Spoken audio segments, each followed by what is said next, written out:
Meeting, please come to order.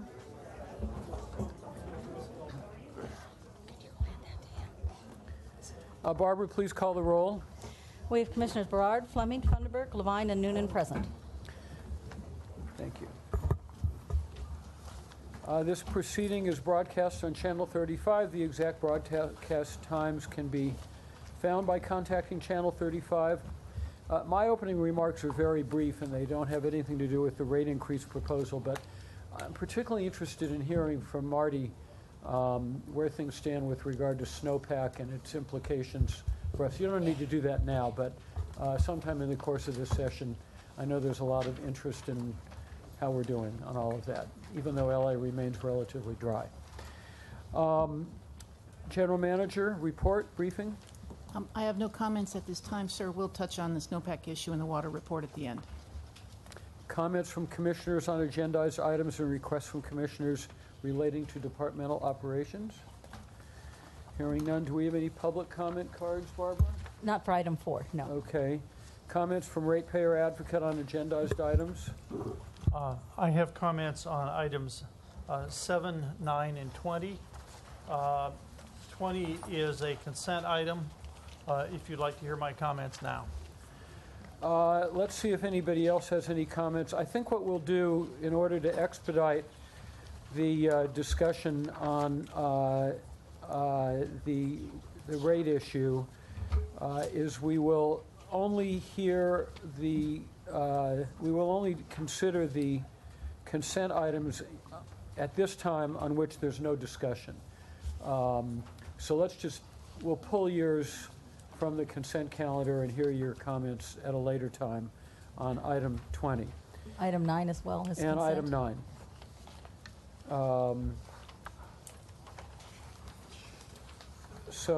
Along those lines, I'd entertain a motion to approve the minutes for the regular board meeting of January 5th. Move.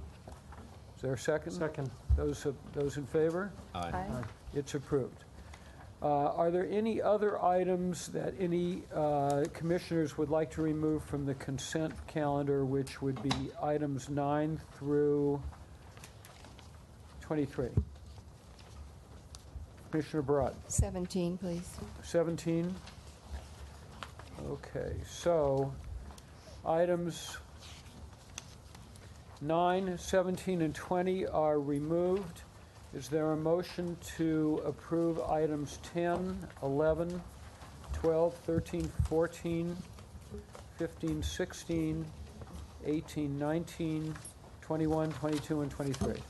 So moved. Second. Those in favor? Aye. Those are approved. Okay, we move to items 6 and 7, which will be taken together.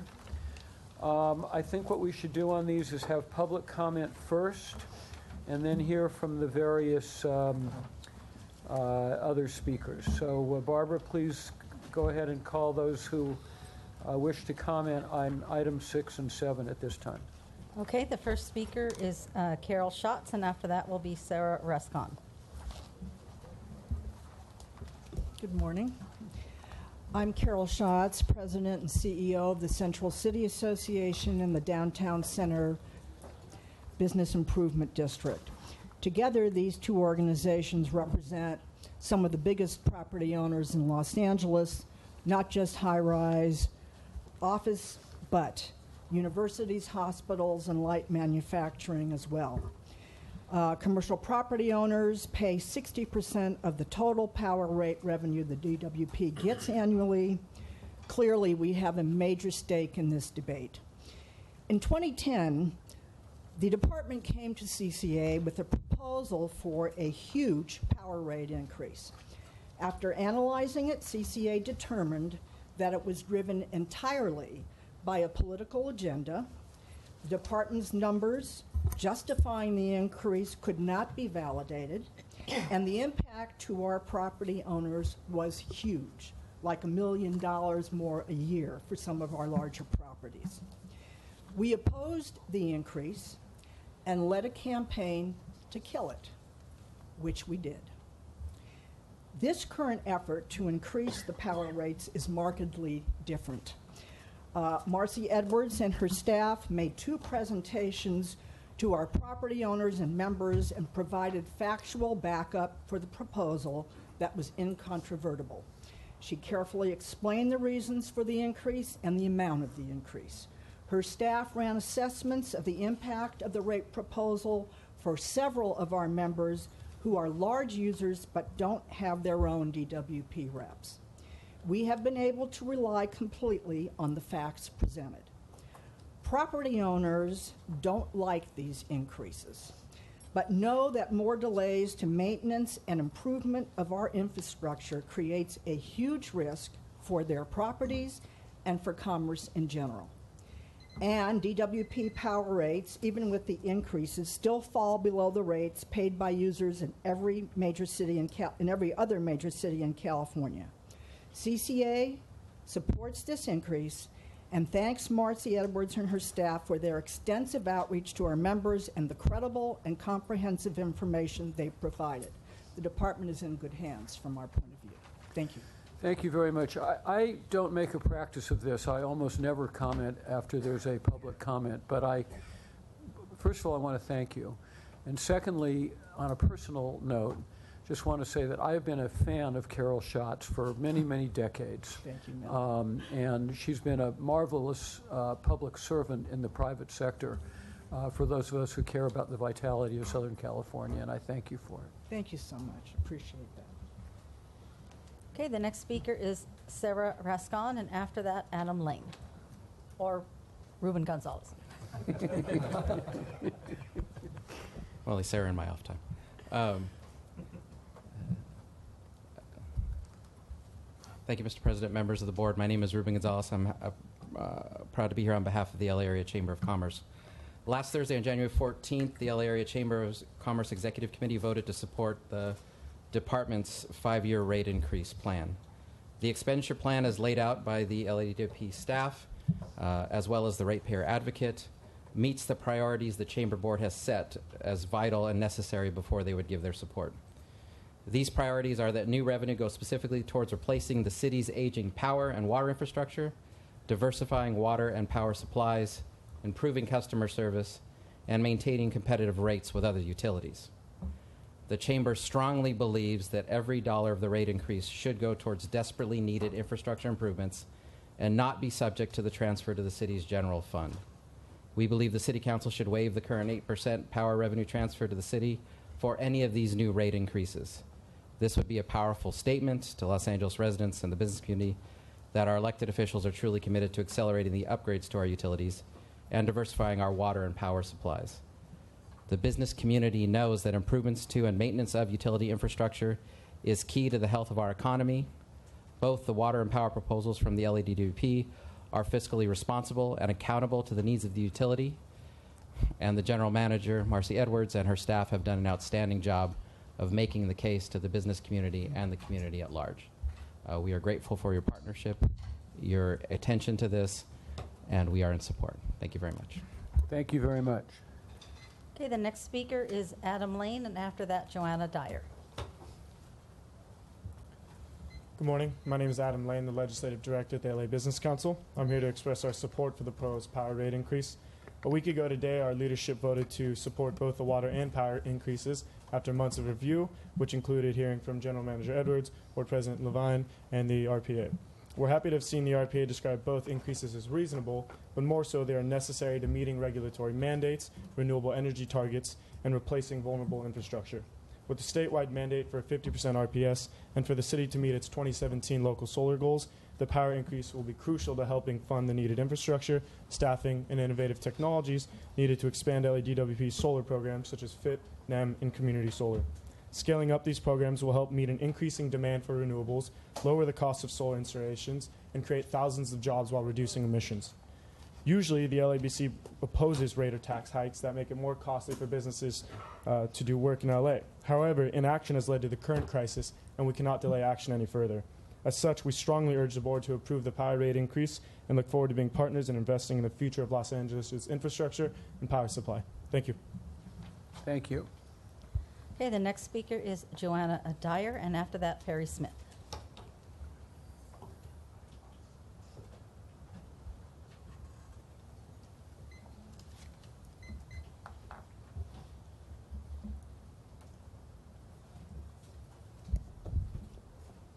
Good morning. I'm Johanna Dyer with NRDC, with the Natural Resources Defense Council, which is an environmental and public health organization representing 2.4 million members and activists.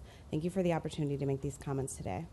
NRDC supports LADWP's power rate proposal. One of NRDC's key priority is creating a clean energy future that curbs climate change. And this proposal builds on the progress that LADWP has already made in moving from coal to clean energy. The proposal will expand renewable energy resource procurement and infrastructure for transmission of renewable resources. These investments will help to meet the SB 350 target for 50% of energy coming from renewable sources by 2030 and to transition to off coal by 2025. It will also support the growth of local solar, and it will offer energy efficiency incentives, education, and outreach. Expanded energy efficiency programs will help offset the effects of the rate increase. LADWP has in recent years transformed from an energy efficiency laggard to a leader. Last year, the utility saved more than 1% of its sales, a benchmark for robust utility energy efficiency investment. The Department of Water and Power recently adopted energy savings targets that will reduce electricity use by 15% by 2020. NRDC has worked closely with LADWP to expand and improve programs, and this power rate proposal helps support these cost-effective investments in energy efficiency. NRDC also supports the electric rate proposal's decoupling mechanism. Decoupling, which breaks the link between recovery of fixed costs and volume of electricity sales, is an essential tool to bolster clean energy resources like energy efficiency. Some of DWP's costs are fixed in the short term and don't change when a customer uses less energy, such as the cost of poles and other infrastructure. And decoupling makes sure that the utility can recover its fixed costs of providing service even when customers use less energy. The adjustments are small. They go in both directions, both refunds and surcharges, and customers who save energy still come out ahead. LADWP became the first publicly owned utility in the nation to implement decoupling in 2012, and they were followed by many other agencies. Decoupling is quickly becoming the standard around the country and is employed by almost every utility that has a robust energy efficiency effort. Together, we believe that together this package of investments will benefit Angelenos now and in the future. Thank you very much for the opportunity to speak. Thank you. Okay, the next speaker is Perry Smith, and after that, Jorge Madrid. Good morning, and thank you for your time today. My name is Perry Smith. I'm the Communications Manager at the Valley Industry and Commerce Association. VICA represents businesses across Los Angeles County, including many of the jurisdictions within the LADWP. Since the body began looking at the power rate increase, staff at the LADWP have ensured the process is transparent and accessible to our members. VICA has received multiple briefings from LADWP staff, ensuring local businesses are duly informed about the potential rate increases, and we appreciate the opportunity to work with the Board of Water and Power Commissioners and look forward to continuing this important conversation and keeping the process transparent. Thank you. Thank you. The next speaker is Jorge Madrid, and after that, Evan Gillespie. Good morning. My name is Jorge Madrid. I am the Clean Energy Campaign Manager at the Environmental Defense Fund, also a member of the Repower LA Coalition, and a ratepayer from Boyle Heights. I have 3 areas that I want to focus my comments on. Number 1 is that we know we need these investments. We need them to meet our ambitious climate and clean air goals. We know that investing in infrastructure creates good jobs. And we want Los Angeles to continue to be a leader in clean energy and water conservation.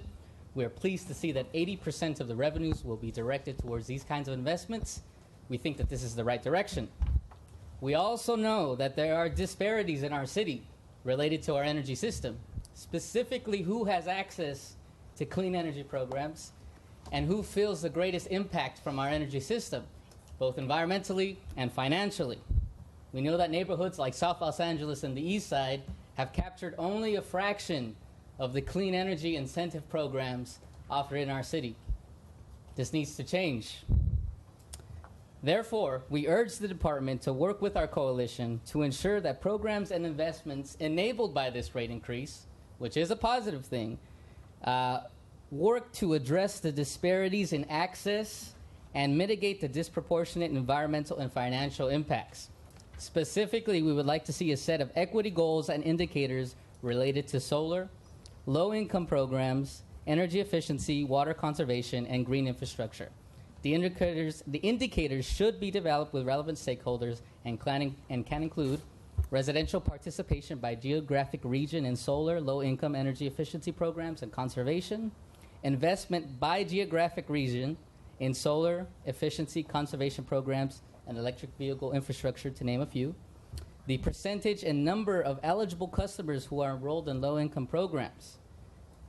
These are just to name a few. This data can be evaluated against equity indicators like poverty, unemployment, income, renters versus homeowners, and other data.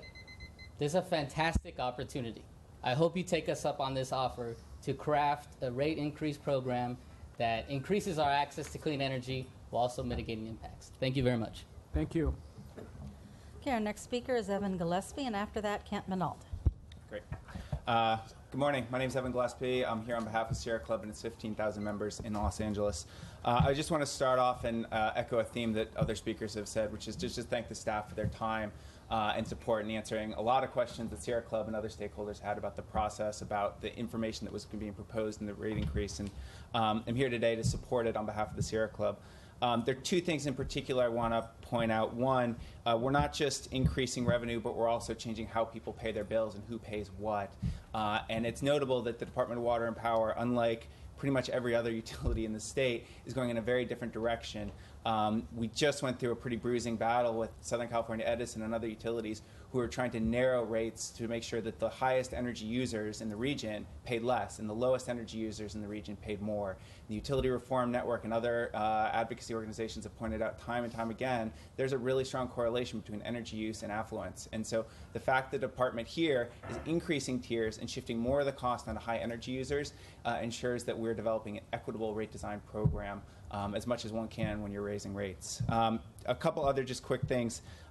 We really believe that DWP has made the case and has earned the rate increase for their work on energy efficiency. David Jaco and his team, without being asked, have developed key performance indicators and report monthly on where they are on track, where they are not on track, and why they are or are not. That level of transparency, when I started at the Department of Water and Power many years ago, just didn't exist. And so we really want to flag that that department, or that specific component of the department, continues to operate with excellence, and we appreciate the new investments there. Lastly, I just want to echo, it's great to follow Jorge, and just echo a couple of things, that as we move forward, we really need to hold ourselves accountable to being a more equitable city. And so the development of key performance indicators for equity is essential. We really support that. And if we are going to raise rates, we need to make sure that every single person in the city can access solar. And so the development of a community solar program to round out your proposals is really essential to moving forward as we raise rates. Thank you. Thank you. Okay, the next speaker is Kent Minalt, and after that, Tony Wilkinson. Hi, good morning, Commissioners. I'm Kent Minot. I volunteer with the Sierra Club. And the Sierra Club, as Evan pointed out, has been looking very closely at the rate case. And we like it. Every 85% of the stuff that the rate increase is going for is all stuff we like. But we've been moving into low-income communities and putting our 15,000 member base at the service of those communities in dealing with this. And we've been listening to their concerns. And by the way, along that line, I'd like to thank you, Dr. Pickle, for coming down to the Repower Coalition and explaining the ratepayer advocate position on the rate case. That helped a lot of people. And subsequent to that meeting, I've been talking to other people who were in the coalition, especially the West Park Terrace Block Club. And they have one concern that I wanted to share with you, and that is that there's a part of the rate design that involves using the highest bill of the year to set the tier for the next year. And this could create difficulty for low-income customers, because if under the pressure of two spouses having 3 jobs apiece and getting kids into school and everything, and suddenly somebody leaves the air conditioner on all day, a little slip-up could push a family into a higher tier, and they'd be stuck with that for a year. And I know the reset time is in October, but still a little bit more attention to that part of the rate design would be helpful to low-income customers. But basically, I want to also echo my support for the overall rate proposal from the Sierra Club, especially look at lifeline access to community solar, and energy efficiency programs. Making sure that all the people on Lifeline know how to access those programs and can do so easily is going to be extremely important. It's a way that actually people could reduce their bills even though rates increase. Thank you very much. Thank you. Okay, our next speaker is Tony Wilkinson, and after that, Walter McNell. Hi, Tony Wilkinson from the Neighborhood Council DWP MOU group, and I'm speaking as an individual because I do want to say that after 60 or 70 community presentations since last July, the department has certainly engaged the community and made a strong case for the mandated needs and the urgent infrastructure for this rate proposal, and I personally do support it, even though many people are concerned maybe it's not enough. It's still challenging for the department given its retiring skilled labor staff and restrictions on contracting. I do also want to support it because of the new metrics that the ratepayer advocate has helped to build into the ordinance that is before you, which is over the time of the rate increase going to increase transparency by showing how the department is progressing on these needs. And finally, I'd like to thank the LA Area Chamber for their suggestion that the city forego any incremental increase in the transfer as a result of this. I have made that suggestion myself. Well, I don't believe it's a matter for this particular board. I do believe it's a matter for the city council to consider because they are the people who take this. But I believe that given the transfer as a current reality, every dollar of this rate increase is urgently needed for operations. Thank you. Thank you. Okay, the next speaker is Walter McNell.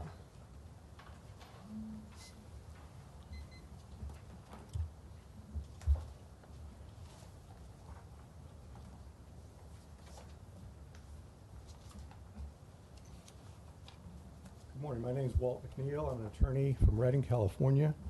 I represent Eck versus City of Los Angeles in the class action case, and also I represent Citizens for Fair RU Rates versus the City of Redding, currently pending at the California Supreme Court. I guess I'm the first speaker to appear before you to tell you that it's a mistake to approve these rates. Your inclusion of an 8% transfer amount built into these rates patently violates Prop 26 and perpetuates the exaction of disguised taxes that Prop 26 was enacted to prohibit. The methodology that this commission has used to try to somehow protect itself against Prop 26, as I pointed out in a letter submitted to you, is simply an illusion. This king has no clothes. You are adopting what you purport to have as a base rate that was frozen before Prop 26, and then you're adding on incremental rates on top of that. The fact is, as you go about your business of increasing the rates, you can't do so without considering the base rate, and the two are inescapably integrated, and you are in a position where just the exercise of your discretion on this matter triggers Prop 26 and forces you to abide by it. As I pointed out, I'm not aware from reading your rate design documents that you've done anything to disaggregate current costs from pre-Prop 26 costs of power to somehow freeze or preserve those old rates. You just basically done a regular rate design and increase and then carved out the amount of the base rate. I'd also point out that you are loading into these rates past under collections, which is simply an astonishment to me that you even think you could get away with this. You have a component for legacy ECAF under collection going back to 2006 of $129 million.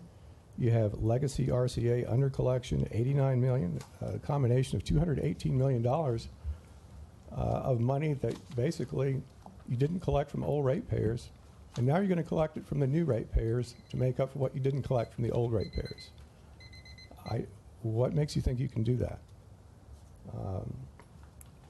Your fixed charges are sort of the trend in scarce resources for utility design for rates. The difficulty with the fixed charge rate design is that it's antithetical to preserving a base rate of Prop 26. Before Prop 26, a power user could walk away from their home or their business, or it was shuttered or something like that. They didn't use any power. They wouldn't pay any money because they didn't use any power. Today, they'll be paying fixed charges. So the point I'm making about all of this is that you're kind of whistling past the graveyard if you think you can avoid the impact of Prop 26 on your rates. Could you wrap up your remarks, please? Certainly. What Prop 26 mandates is putting this before the voters if you're going to collect a tax from them. I would urge you to do the democratic thing and put that transfer, if you're going to attempt it, before the voters as the California Constitution demands. Thank you. Thank you. Okay, that is the last speaker for items 6 and 7. Okay, General Manager Edwards, you have some comments? Very briefly, sir. As you're aware, this has been a topic, I think, literally since I came on board close to 2 years ago. There was a rate increase in the works that was scheduled to be discussed 2 days after I arrived, and we put that on hold until we could adequately analyze and validate the path forward. I think we have done that over the last year and a half or more. You're going to hear from Jeff as far as the amount of outreach we have done, the groups that we have involved, and what the recommended outcomes are. And with that, I'll ask Jeff to make the presentation. Okay, and Neil Guglielmo will sit at the center table. On December 15th, we presented the water rates. This is now the power rate proposal. We've been working over the holidays quite hard to finalize this. Dr. Pickle and I have seen a lot of each other during the holidays. Just invited them for the family dinner. So if we go to the next page on the outreach, we have been seeking community input for over 7 months. And I think the actual number is something close to 70 now. This was in December. We've been doing it as late as last week, going out. As a result of these meetings, we've had received a lot of support, some of what you've just heard. We've also made some changes, which I'm going to go over what those changes are. One thing that's just key, if you look on this PowerPoint, the next to last is the 384,000 video views. That's a testimony to our customers being able and being interested in that. That's quite a large amount. And also the website, we've had 236,000 of that. So on the next page, again, common questions and concerns. You can see in that top picture how riveted everybody is to what the speaker is stating. We've gone in a lot of what you've heard today in some of the speaking. The community understands that we need to replace and fix our aging infrastructure. Los Angeles was built between 1920 and 1970 largely. We've seen things like the UCLA pipe break. We've had various outages. The infrastructure is getting old. We need to fix it before it becomes a real problem. There are questions about our financial relationship with the city, some of which, again, you heard today. Everybody gets protected in LA against the drought. The local water supply, which we've got significant funding on the water side, and something. So we're in a drought like we are today. Marty's going to talk about hopefully some snowpack, but our local water supply is important to us. Also, protecting our most vulnerable populations from higher rates. Consistent with conservation-based rate making, our low-income and lifeline customers will tend to use lower amounts. And on conservation-based rate making, they'll see, and we'll show you in a chart, they're going to see lower rate increases than the higher consumers. And then lastly, creating jobs and boosting the economy. This infrastructure work is largely going to be done by contracts. And we're estimating somewhere between 12,000 to 20,000 jobs per year will be out there to do this infrastructure, installing the pipes, installing poles, cross arms, and conductors. And it's important work, and again, it'll have a lot of economic benefit. So on the next slide is the IEA survey that was completed, and you had a presentation. But some of the key recommendations and how that ties in, adequate infrastructure replacement level. Essentially on both water and power, not only Navigant, but the OPA is telling us we may not be doing enough, but this is what we can do right now with our given amount of resources. But going forward, cross-system utilization of best practices. So there's, although Marty and Mike will not maybe find this hard to believe, but some things water does better and some things power does better. And they need to work across those silos, and that's part of what we're starting to work on going forward. Greater reporting of metrics to facilitate trust and transparency. This has been incorporated into our rate ordinance. The other, item 7, is 48 different metrics, which we'll talk about, that we worked through with Dr. Pickle's office as well as with their consultant to develop those metrics. But it's a whole new level of reporting that everybody in the public will be able to see. Human capital, we're going to lose roughly 40% of our workforce in the next 5 years. We've got to address this going forward. Centralized financial controls and reporting. Part of this rate action, should it be approved, is that we're going to have to be much tighter financially. And that's going to be my job, is to ensure that we do that with the operating organizations. So we've got to have that centralized financial controls. And then program implementation capacity for staffing and contracting resources. That also is going to be a challenge at the level of infrastructure work that we're going to be doing. Overall governance of LADWP, I won't touch on that, but there's, again, it's looking at different structures and comparing structures in other municipal utilities. This is just more detail, again, on the power infrastructure, that we have ambitious goals, but we need to take some actions going forward that we can ramp up to more achievable levels. One of the things we did do for the power rate is we actually backed off some of the infrastructure work. Not that we didn't want to do more, but it was what we thought we could do going forward. And then the human capital, we talked about that, but you can see that bottom, creation of independent HR group within DWP that will help us to get knowledge transfer as people leave. So this is the ratepayer advocate. Again, as we talked about, we've, since July of 2013, Dr. Pickle and his team have looked at every major aspect of our financial plans, major capital projects, marginal cost studies, various rate designs. They've given us 150 data requests. So it's a back and forth process that we have. We prepared 64 additional financial sensitivity cases. By the way, for the power rate case, last time in 2012, it was case number 119.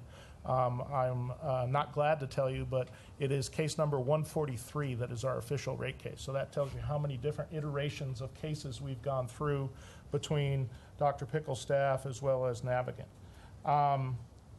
So we've worked diligently with that, and we've had some key changes, the performance-based rate making and an interim rate review that we're going to go forward with. And the performance-based rate making, again, is that amount of reporting we got to do to ensure that we are using the ratepayer money in the best way to accomplish the goals that have been set out in this. And the interim rate review will be in a little bit more than 2 years. Will be an interim rate review where we show what our financial plans are, and we look at, are we meeting those goals? So if we go to the next page, these are the changes, which some of them are actually very significant, that we've had in the last 7 months. A little bit of an eye test, but probably the key is right there, that the first thing is our rates on the power side have dropped 0.9% per year. So that's a 4.5% overall drop as a result of all these changes. I'm going to go through what they are. But again, it shows that not only are we seeking input, but we're actually making changes as a result of that. So the performance-based rate making, we've already talked about that. New metrics-based reporting recommended by Fred and his team. The next two items, net wholesale revenue and contribution in aid of construction. So the wholesale revenue, we sell power to other utilities essentially on the wholesale market. In the past, what we would do is take that cash and we would use that to cash fund our capital program. So it still benefited the customers. But now what we're going to do, and this is really from discussions between the mayor and Councilmember Fuentes, we are going to take both that net wholesale revenues and contribution and aid of construction and directly credit it back to the customers. So that's something where it has dropped down our rate increase as a result of that. Again, I think it's good. The customers are getting the benefit, but now they get that benefit directly. Interim rate review, we talked about the check-in period, which includes revised 5-year financial and performance outlook, as well as status to the mayor and city council and reports.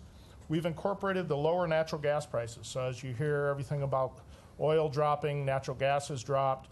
We have that as a pass-through, so that is also dropping in our rate request.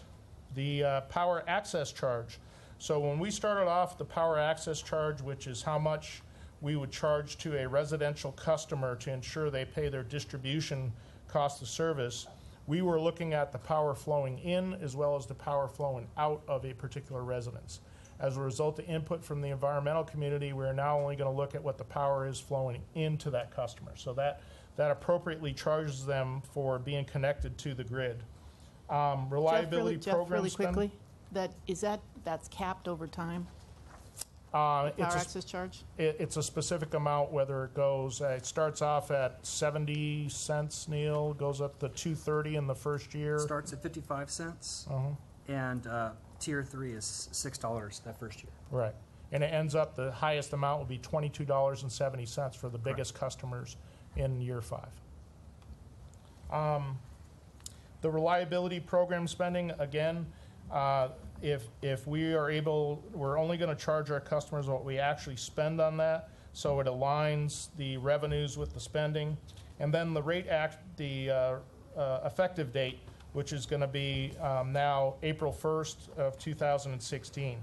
And one thing just to talk about, I'll let Mike talk about this a little bit going forward, is the power system is working on some local solar programs that are facilitated, some of which are, and then there's one item that he's working on that will probably come after. So local solar, we heard in our outreach, was very, very important from an equity perspective as well as job creation and help meet our RPS targets in a local manner.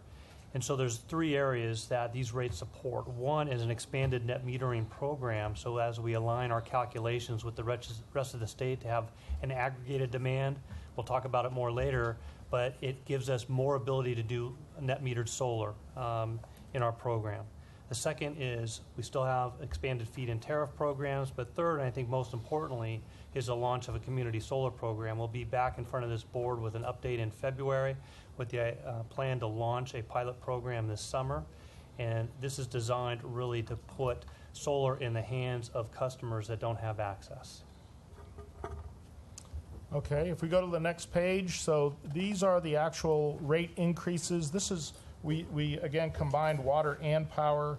But if you look at half of our residential customers will realize a combined water and power average annual increase of 3% or less.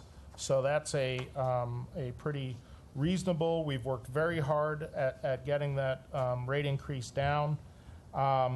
So on the low-use residential, that's our customers, the 30% of our customers that use the lowest amount of energy.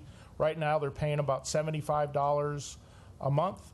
At the end of this 5 years, it'll be up to about $84 a month. So you're looking at somewhere close to about a $10 increase. Typical residential, that is a 50 percentile, so that is a customer that has roughly half the customers below, half the customers above. Right now is paying about $131. We'll have a increase that's roughly 3% per year, and so at the end of the 5 years, they will go from paying $131 to about $152 a month. Our high-use residential, so this is the top 10%, the customers that consume the most energy and water, so top 10%. Right now, they're paying about $276. They will be going up to about $357, so $82 a month more. Now, the one thing to look at where you see just above the 5-year average monthly bill change, you can see 2.4% for the low-use residential, then 3% for the typical, and then 5.3% for the high use. That is conservation-based rate making. A lot of work goes into that, looking at the marginal cost of service study, but essentially what that does is provides more motivation for the customers that are consuming more to reduce their consumption. The next page is, again, our rates are still very competitive. That's very important to us. You can see even with the increases shown here, we're very competitive against investor-owns as well as other cities. SMUD is below us. They have a lot of access to low-cost hydro. Page 9, and page 9 is just a reflection of small commercial, medium commercial, large commercial. Again, with CCA as well as some other entities, we went out and did specific bill reviews for those customers because many times commercial customers have differences in how they consume energy and water. But you can see roughly 3% for small commercial, 3.5 medium, and 3.5 for large commercial. And again, we've run typical bills for many, many customers. Commercial rates are competitive. You can see that on page 10. We're comparing ourselves against other utilities. Again, very important to us. And then on page 11 is decoupling. So some of this has been talked about, but this is now, it's a two-way avenue. So if you see that annual sales target, Neil can point it with the red. So that's our annual sales target. So we look at this, and this is for roughly 50% of our revenue on power and about 30% of our revenue on water. So that's related to our fixed cost. So previous to decoupling, if we had a very warm summer, we would collect more than that from our rates. Well, now with decoupling, on the left-hand side, if our revenues go above, we're going to return that money back to our consumers, so back to our residents. So again, it makes us fiscally, we have to maintain our O&M cost and make sure we stay within the budget. And for the customers, if there's a hot year, the benefit goes right back to the customers. Same thing on the other side is if we have a very cool year and we don't make that amount, we will collect that additional going forward. But this is not something that's been heard as a retroactive rate making. I think you have a letter that came from the NRDC in reference to that.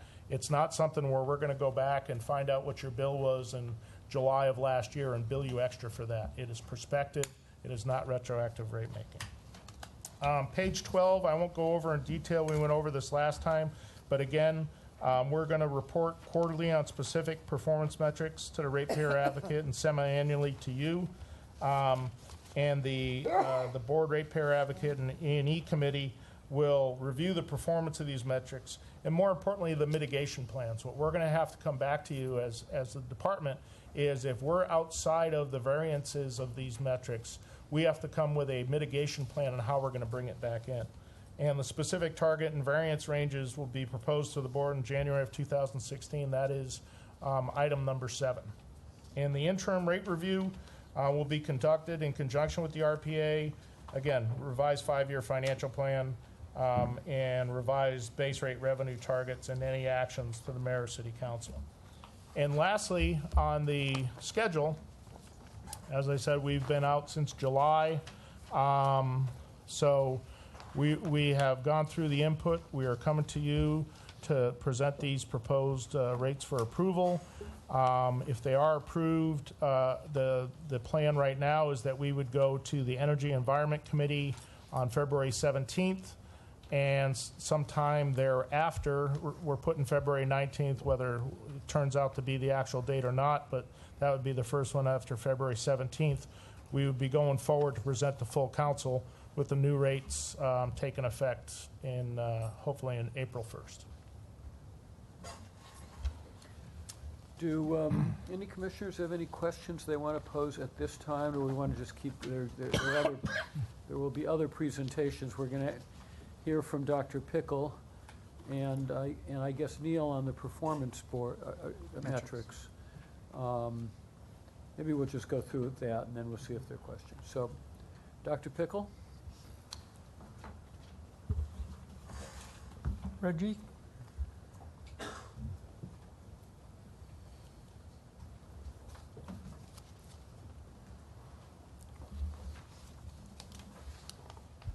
The summary of my rate opinion is one, a timeline on the power rates and reviews. Our opinion, the power rates and the continuing challenge to perform, the performance targets and rate adjustments, which by the interim review will amount to some use them or lose them components. One of the components of feedback we heard in the roughly 40 of the 60 public meetings we attended was, it all sounds good, but we don't trust you. So we have some components that we wanted to add to the transparency and disclosures that are included in a section on public trust. And finally, our recommendations. The last increase to base rates was in 2013. As Jeff mentioned, we've been meeting since 2013, mid-13, on a regular basis. The rate proposal was put on hold in early 2014 when Marcy arrived, as she mentioned. And the rate proposal was reinitiated in 2015. I'll note that, as Jeff noted, that the rates have gone down, proposed rates have gone down by 0.9% since our review started. I believe the rates went down by over 2% since Marcy had a shot at them in early 2014. So credit where credit is due. The draft report was provided on power to us in August. The draft ordinance was in September. An updated financial plan was provided in late November, and there were modified financial plans, rates, and some ordinance language in December, the week of December 29th. We provided our review last Friday. As I mentioned and discussed in the water rate review, core to this is what is reasonable. The key component is what's equitable to the many competing interests. As ratepayer advocate, of course, we have a favorite interest, but this does involve a balancing of interests. The next component is our customer cost connected to the provision of reliable service, and is the allocation of the cost non-discriminatory. In our review, we were assisted by a specialized national expert navigant. We're coordinated with DWP staff and management in many meetings. Our results are documented in the rate report and changes to the ordinance and revisions to the financial plans. In addition, in this discussion and in our report, we're commenting on some components where we felt it's important to have improved transparency. Our opinion is that the power rate proposal as modified in December is just and reasonable. There were some, however, last-minute tweaks to the rate that we discovered this last Friday. They affect some energy components of the commercial rates. We will work with DWP to report on reconciliation, but we don't think this process and the discussion and approval today should wait for that reconciliation. The power rates, I describe it as less than is needed, but a challenge to perform. The annual rate increase is 3.86%. That means a revenue growth for DWP from about $3.5 billion to about $4.25 billion over a 5-year period. This is anticipating a slight 1.6% growth in demands from current drought and any energy conditions. This includes, as Jeff has noted, capital spending for aging infrastructure, upgrading LA coastal plants, energy efficiency and renewables, among other expenditures. This also includes operating and maintenance costs, including anticipated changes in labor costs, and reductions to the unfunded employee pension liabilities. There are more infrastructure replacements and energy conservation planned in every year. This is less than needed to keep up with the aging system, but over the past few years there have been challenges in keeping up with planned capital spending in these areas, and we believe this is pared back so that it's achievable, but this is part of the metrics to see how they're doing on a regular basis. The OPA supports DWP's continued 3 rate tiers and the restart of decoupling with this rate case. It ceased after the closeout of the 2013-14 year. The increases over 5 years for a coastal area customer with a low use 350 kilowatt hours a month would be about $6 per month over the 5-year period. That's the cumulative increase at the end of the 5 years versus the current date. That's for someone in the Zone 1. In Zone 2, where they need to typically use more power, that would be an $8 per month cumulative increase for 500 kilowatt hours over the 5-year period. And if you took that 500 kilowatt hours back to the coastal area, that higher user in the coastal area would have a $12 a month increase. There's unfortunately no typical customer, and so you have to look at the different zones and the different usage levels. Here is what the rates look like over time. You'll notice that the first tier, which is, I'm colorblind, so tell me if I get my colors wrong. The bottom blue line, which says Tier 1, has a fairly low slope. So as Jeff noted, for lower users typically lower income, they have a lower relative set of increases. For the heavier users, you'll notice a increased slope in the proposed rates, therefore they will have higher increases. The access charge, not in cents per kilowatt hour, but in a dollar per monthly charge is shown for first tier, second tier, and third tier customers. This access charge is based on the average energy use during a 1-month period during the prior 12 months.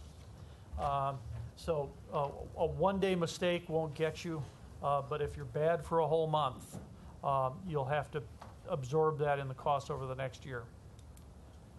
For commercial rates, this chart shows the smaller commercial rates, not the time of use customers, just those paying a flat rate. And energy-only rates, this doesn't show demand charges for the larger commercial customers. Navigant, as part of the IEA and then repeated in our report, looked at a variety of rate forecasts statewide.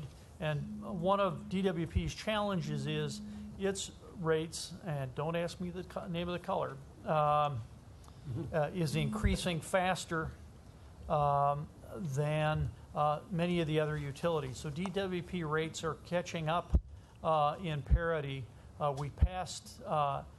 We were above SMUD in 2012. Now, I believe it's Burbank we've passed. So in order to hold our rates down, we need to watch other components of our cost structure. So how do we address that? One, start looking at our metrics in greater detail with greater regularity. Jeff has discussed that. My note is the metrics can be refined in a 6-month review process. We're doing this for the first time. We'll be proposing by June 1 for July 1 implementation, some labor metrics to be considered as part of this process as well.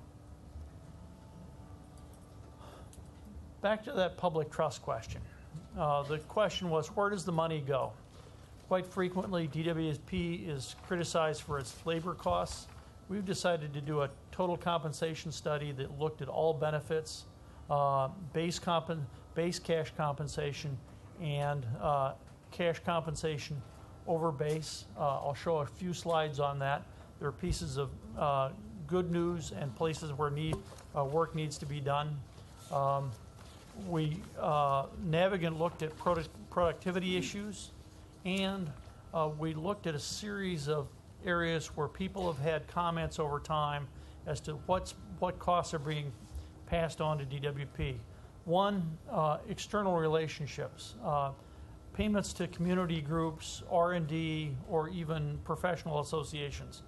The total of those that we were able to look at and pull out from the records was about $10 million a year. Our recommendation is that the board receive an annual report on this, and they budget, and that new requests have to be asked, do you fit in the budget? If you, who not the other person if you're kicking someone out of the budget. Two, city services. The city services, and this includes the CAO bill, which is about $25 million a year. Total city services have averaged in the range. The annual average has been about 54 to 65 million over the past 5 years. Another area, and we suggest an annual report as part of the CAOs. When the CAO's bill is presented to DWP, I think it would be helpful to review the prior year summary of all payments, including the CAO's bill, for consideration and for management of those costs. Third, I think it would be helpful to have a report on city department bill payables to DWP and do an annual report on departments that are lagging over a set couple of periods, more than 180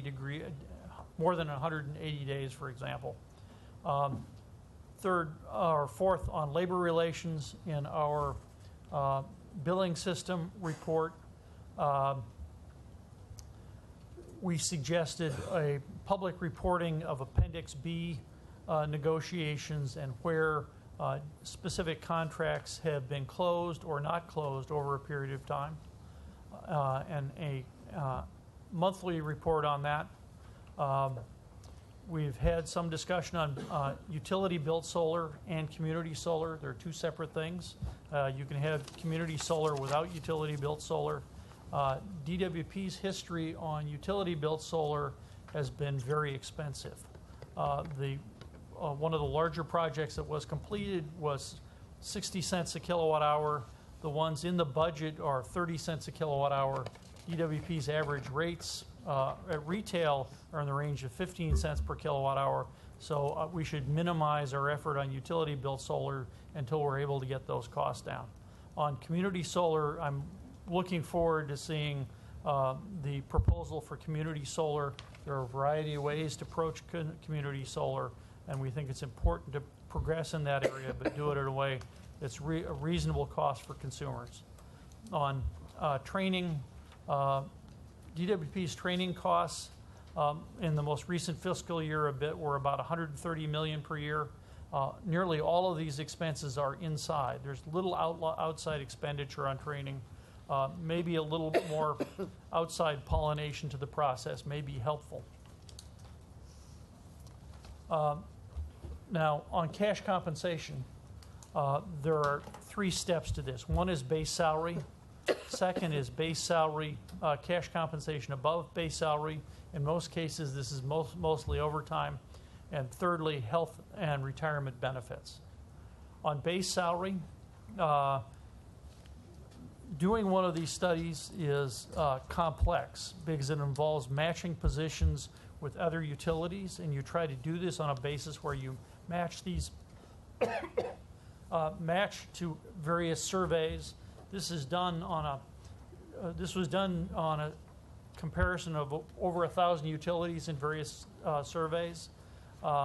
In this case, DWP's cash compensation base is between the median and the third, fourth quartile boundary. So they're in the third quartile. This is a little bit less than their position as as assessed in the 2012 rate review. So the negotiations that froze wages without a COLA for 3 of the 4 years of the contract have shown improvement. So there's good news here. There's been progress here. Cash compensation above base salary, this is the first time this has been assessed. There was a surprise here. Overtime was in the deep fourth quartile, as was the combination of expenses in terms of overtime and other expenses in excess of base, we're place them even deeper in the fourth quartile. We need work here.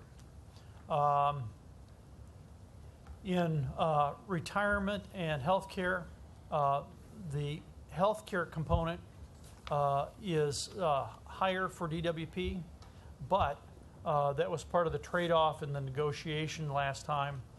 We understood that that would probably be higher.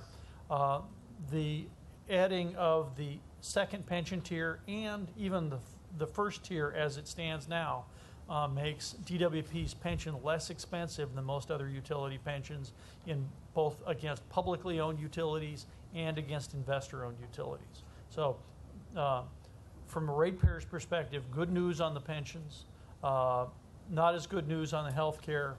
And then in combination, if we look at total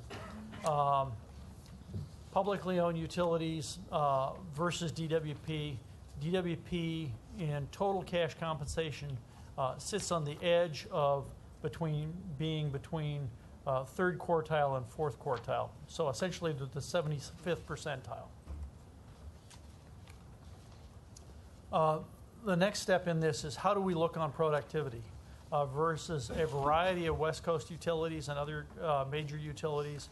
DWP stands on the boundary between third and fourth quartile. If you count all the utilities up on this, it'll be, I think, the first one into the fourth quartile. So work is needed on productivity. What are our recommendations? OPA encourages the board to approve the proposed rates and ordinance. We also seek to propose labor metrics in conjunction with DWP to the board by June 1. And we request the board propose methods to provide the joint division budget control during the interim period of the annual budget by funding all activities at the beginning of the year, for example, with a transfer at the beginning of the year to a joint division sub-fund or something similar, and then transferring out at the end so it has zero balance at the end. But at least this way, the joint division could be managed as a single entity throughout the process of the year. So that would provide greater management control and authority and responsibility for the joint division. There are a variety of ways to do that, and that's just one way. I think the goal is to provide greater authority and responsibility for the joint division over their budget. Right now, joint budgets are split between the water and power fund. Fourth, DWP should immediately proceed with a planned second stage of benchmarking and including the Navigant and Oliver Wyman findings and recommendations. And we're collaborating with the Performance Management Group to try to move this forward quickly. Finally, DWP at the earliest practicable time should seek to increment its credit for low-income and lifeline customers with at least an inflation adjustment. The power low-income and lifeline rates have not been adjusted in about a decade. Prop 26 includes a component for fairness. I think we should evoke that fairness component of Prop 26 and go ahead and make these corrections for the lifeline and low-income rates. Thank you. Neil, are you going to do a presentation on performance-based metrics? I would be happy to.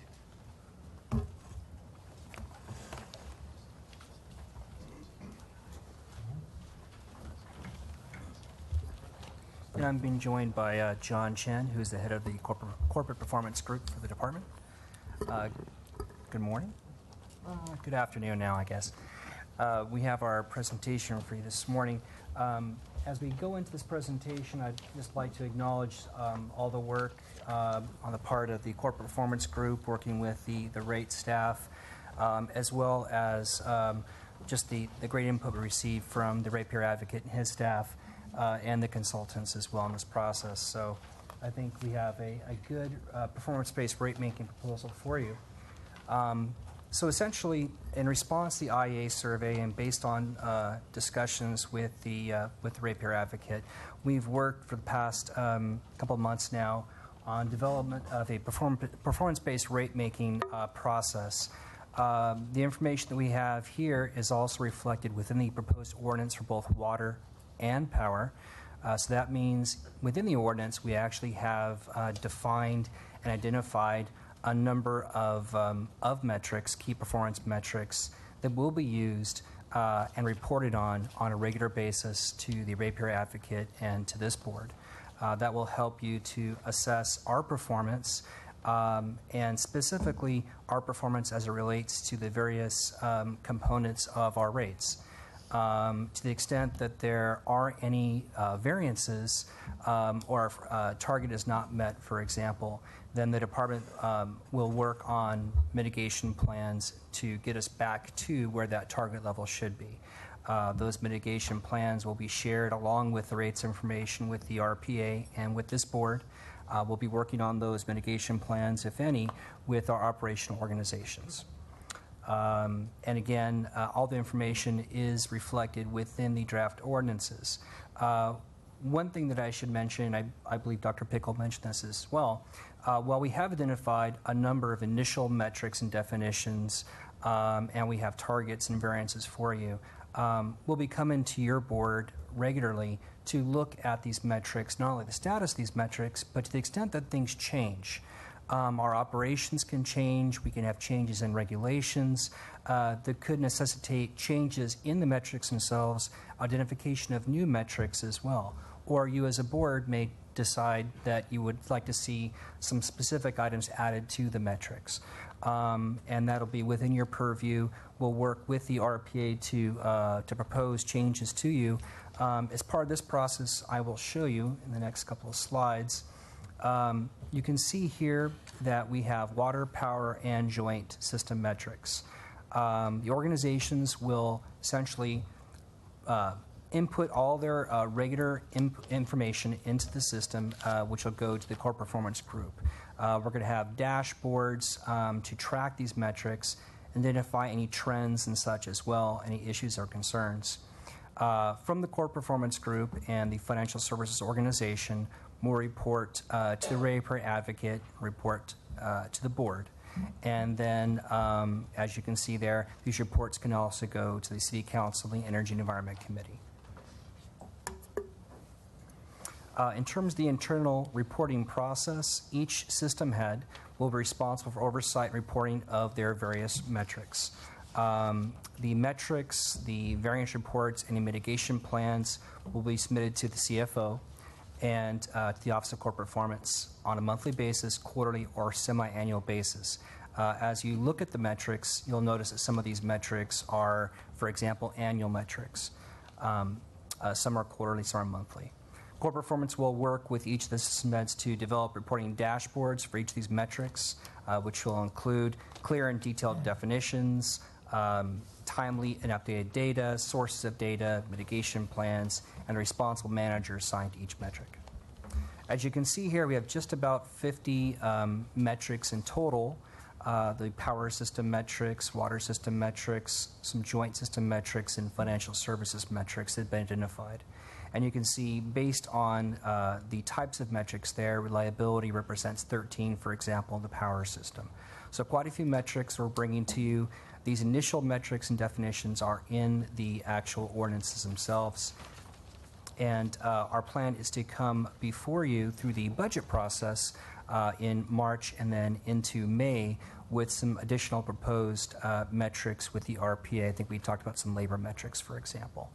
Now, also was brought up earlier, we're also looking at metrics as it relate to throughout our service territory, I should say, equity metrics. A number of them have been recommended to us by a number of stakeholders. And so we'll be looking at those as well in the context of our overall corporate performance reporting. We have a very robust reporting process right now and dashboard that core performance uses, and that those equity metrics we think would be very complementary to that larger department reporting, which will come regularly to your board, to the mayor, and others. So with that, we also have a short reporting timeline. Just to give you an example, of course, we have a 5-year period ahead of us, but looking out just within the next couple of years, our first semi report to the OPA will be about 30 days before we report to your board. So that's January 1st, the OPA. Then we'll report February 1st of 2017 to this board. For the OPA, they will also have an opportunity to report to the board on February 1st. You'll have the department report along with the OPA report. We will be doing quarterly reporting to the OPA, semi-annual reporting to this board, and that essentially is the process in a summarized level. You have in the report the attachment that actually shows each individual metric, the definition, the initial targets we've identified, and the variance thresholds as well. So we think this process really complements the overall rate-making process, that it provides good insight into the progress being made by the department as it relates to the many programs and services we have, and we think this is a really good addition to overall to this rate proposal. So thank you very much. Thank you very much. I have one brief comment about this, and then I'm going to throw this open to questions or comments. I think these metrics are, I also agree that they're potentially very, very helpful. I worry a bit, I must say, that you guys may be so overburdened with requests on these things that you won't have time to get the rest of your job done. So my only comment and admonition really is that I hope that the RPA's staff will take that into consideration and not burden you with so many requests that you can't do anything else. Are there questions or comments on this, on all of this, items 6 or 7 from commissioners? Commissioner Barad. Thank you. I have a few questions.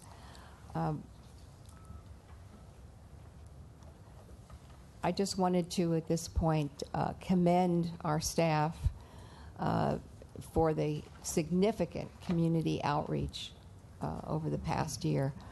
I've been to several of the meetings, both presented to business groups, neighborhood councils, communities, and they've really been excellent. And last Thursday night, Jeff Patola gave an outstanding presentation to the Valley Alliance of Neighborhood Councils, where there were almost 30 neighborhood councils represented. I wanted to thank you publicly. It was very, very well received. In that area talking about public outreach, I wanted to ask Jeff and also Fred Pickle the same question I asked when we discussed the water rates, and that is, in your community outreach to business groups, neighborhood councils, environmental groups, and so on, what did you change? What did you look at, and what did, if anything, did you change for the power rate proposal? So I guess that's what we went through in that one slide. I mean, I think it's changed significantly when you look at what has happened with the power access charge. What we had, maybe Reggie, if you can go back to the rates presentation. Yeah, the rates presentation. We also, again, the reporting, the different things that we just talked about on the metrics, I think that's something that's changed a lot. That was not foreseen way back in July, and that's something we worked very hard with Dr. Pickle's office, as I said, even across the holidays, working on developing that. I think it's a great result for all of the work that we did. So maybe, Neil, if you can just go to that sheet. We tried to sign, and there's other changes besides, yeah, you can see there. So the net wholesale revenue and contribution and aid, that again reduced down the rates, and that was something we came from elected officials that were, wanted us to find ways. We got challenged on a number of cases. We also got challenged by Councilmember Blumenfield on the air conditioning for the valley. And so we've been working with David Jaco on a new air conditioning tune-up program that's going to be able to go out there and reduce the amount of energy consumption. All of these things of getting challenged, that's the way to do it. Debate, robust debate is okay. It gives you the best way to find the best solution. On the ratepayer advocates front, it was hearing, sadly, way too many constituents say, we don't trust you, we want to have more transparency. So we expanded both in breadth and depth what we included in the public trust sections of our document and on labor costs and productivity. Yeah, I know that a lot of this was included in your presentations, but I think it bears repeating because our number one interest are our ratepayers and transparency. And we talk about transparency, and I think we have to show that we not only listen, but that we take their suggestions seriously. In discussing the metrics, I don't see anything in here regarding community outreach. Have you built anything into the metrics to somehow involve the community? Thank you. That's a great question. The metrics, as they've been proposed so far, really were focused more on the operational delivery, let's say, as it relates to various components of our actual rates themselves. To the extent that those are important metrics, just as we talked about equity, for example, labor reporting. We have an initial set of metrics which are in the ordinances, but we'll be coming back to you in May with some additional recommendations. But no, we'd be happy to take a look at that as well in terms of some outreach types of metrics and come back to you with that. Yeah, I think that's something you could look at is how you can build in some metric for coming back to the community, reporting to the community as to where we are on everything. Just kind of take them along. Actually, that's a great point. And just to go further with that, we talk about these rates types of metrics, and I think those are great. But as a department, we have a lot more metrics, a lot more things we can report on to you, our board, and to the general public as well.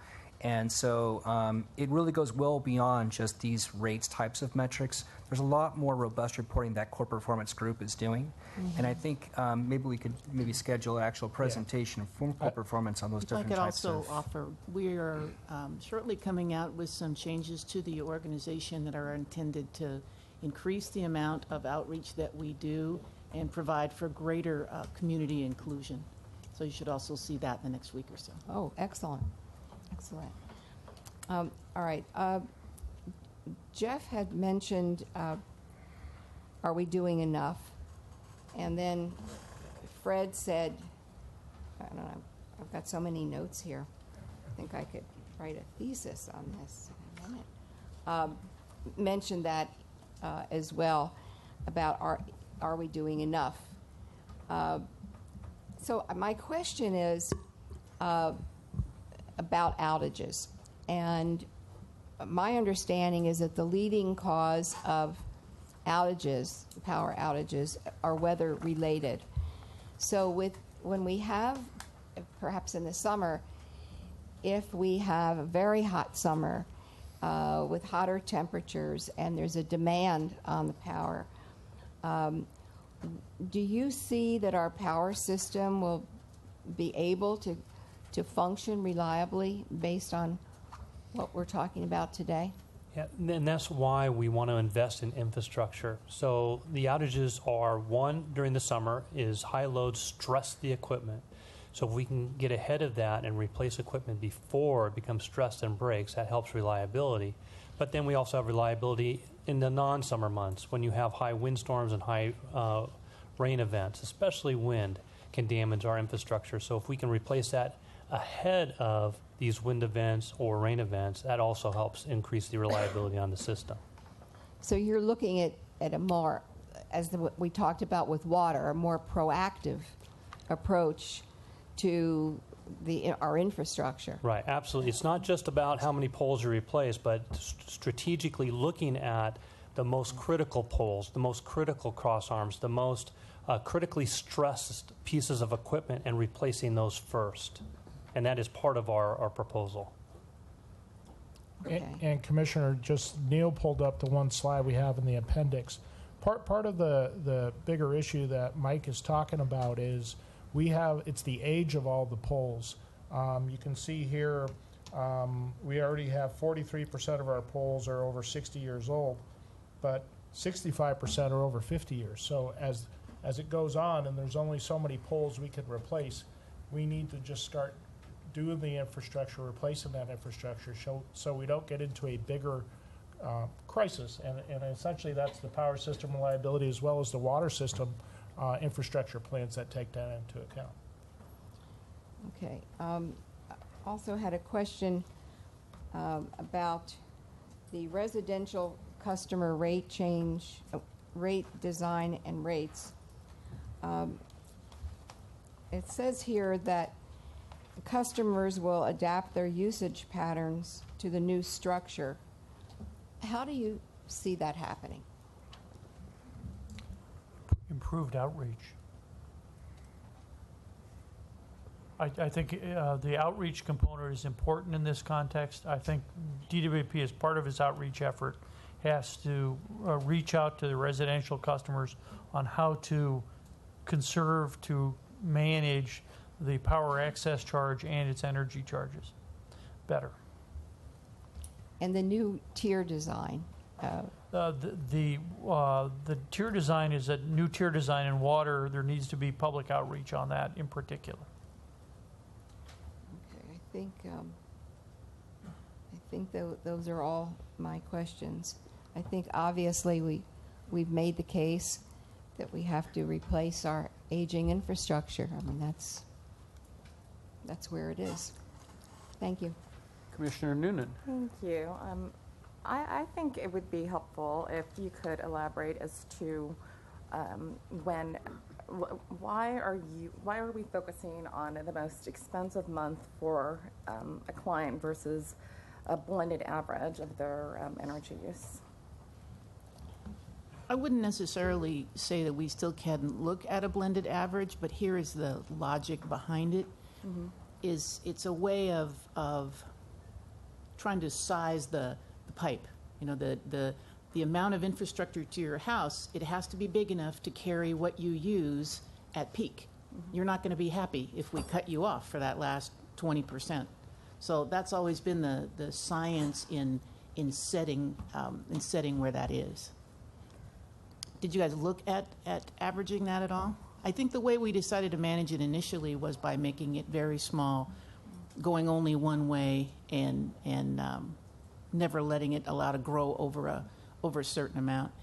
It's not the clearest indicator. Ultimately, we need to completely rehabilitate rates because they become very arcane and complex.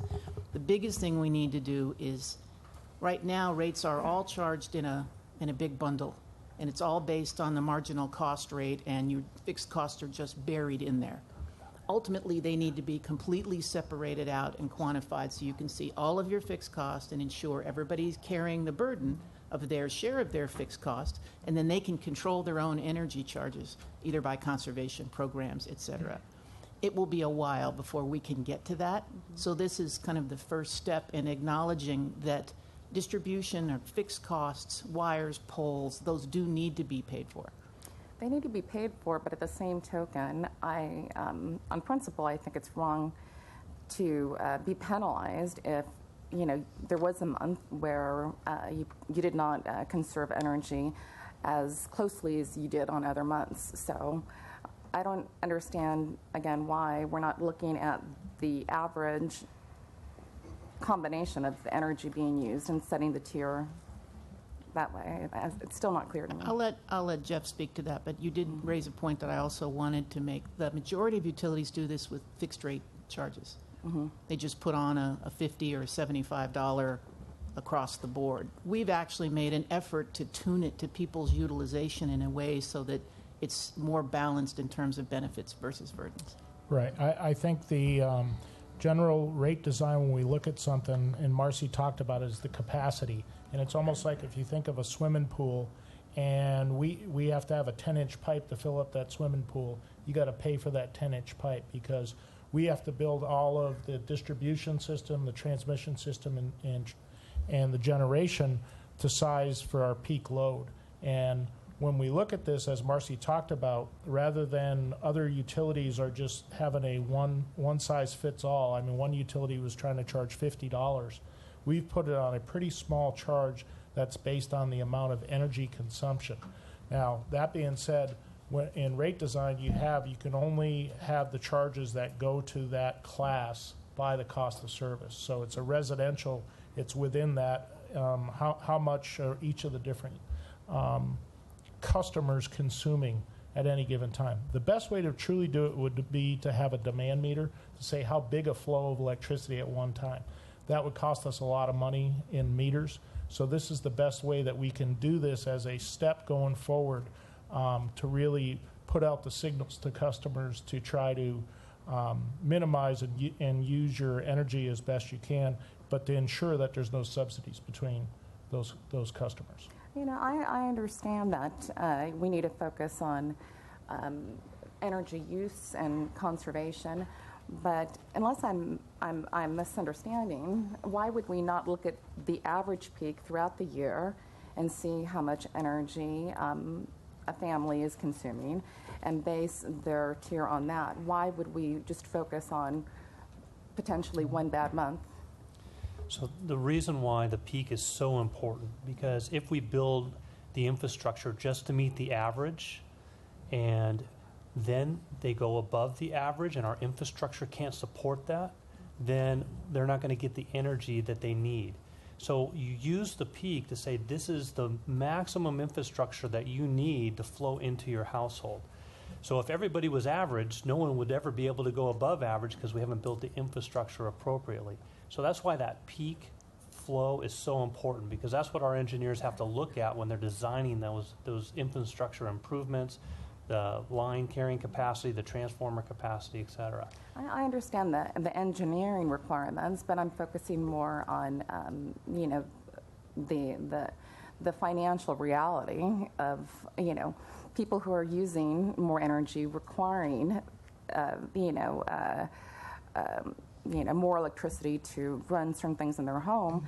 I do think that, you know, they should be paying more if they're not doing a good job of conservation. But I still don't understand why we would just focus on their worst month instead of, you know, how they use energy on a monthly basis over the year. Right. So that's, again, the cost causation. As Mike talks about the engineers and the construction that they have to put together, all that cost of that infrastructure we've got to put in place simply for that hottest time. And that's on the power side, that's when you have the most consumption, is the hottest month. So by a customer consuming that, and again, you have to remember right now it's bi-monthly billing. So, you know, Dr. Pickle was talking about if you leave your air conditioner on for one day, it's averaging that over the 2-month period. So it's not at one single time. Quite honestly, the best way to do it, again, back to the demand meters, would say, what is your single largest demand in, which would be your flow of electricity. But this is a better way, based on causation principles, to send the signal and make sure that there's least amount of subsidies that we can have. Among commercial customers, this approach at looking at maximum usage in has been the standard for a century. These days, it's typically measured on the basis of the peak 15 minutes for the commercial customer. This is a very gentle first step. In fact, the tariff defines it as a maximum single month, but the way DWP bills, it's going to be the maximum over 2 months. That information is helpful, so thank you. I also appreciated, Mr. Pickle, the report you gave us, and I think, you know, one of the biggest issues that we're dealing with is, unfortunately, it's not the page isn't numbered, but you talk about that LADWP employee costs for both power and water have trended upward, reaching $1.8 billion in 2015. And there's parts of the presentation where we talk about trying to reduce, some of those costs. At the same token, the reality is that, we are bound to an MOU, and there's very little leverage to, change the expectations of our union employees. So I guess one question is, what can we do to try and help the situation? I know we're trying to improve our procurement process, trying to get more bidders to bid so that we can, execute contracts that are more cost effective. Do you think instead of paying all of our union employees so much overtime, do you think we should outsource more to, the private community? I think there are a bunch of trade-offs. The changes in salary are small relative to the potential improvements in productivity. So really the focus has to be on productivity. And that's the core of the effort in the second phase benchmarking and process improvements. I think it's important that move ahead as quickly as possible. Yeah, I would like but that I'm sorry, but that still will involve an investment of effort and manpower over a multi-year period to really accomplish substantial change there. Yeah, and I think, you can't help but pay attention that, our overtime expenditures are off the roof. In the same token, you rated our productivity as being so bad. So I think we need to really study how this overtime is being granted and what we can do to curb it. So I would like more information about that. If I could touch base on just some of the larger drivers on the overtime side. One has been the very sporadic and unpredictable way in which we've done rates. So the utility's never able to adequately forecast where they're going to have revenue. So we're always tooling up, and it takes us a while to tool up, and then we shut it down for a year or 2 years or however long it takes. The other thing that contributed, I think, significantly to overtime is the city went through a 3-4 year hiring freeze. Well, it takes 3 or 4 years to make a journeyman a craft level worker in the utility business. So we have this big slump right now to where we don't at present still have enough adequate craft workers to do our core workload. Now, the bigger jobs typically you do contract out, the spiky work. But you're still seeing overtime related to the fact that we have to keep calling people out on overtime for deteriorating infrastructure and other issues, and we don't have enough yet to spread the burden across. I think you will start to see overtime come down as you see our core level staffing numbers start to come up. Yeah, I think, this issue is so vital when talking about transparency. I think it's, Mr. Pickle, you said that in all of the outreach that you did with the communities, the perception is that DWP isn't trustworthy.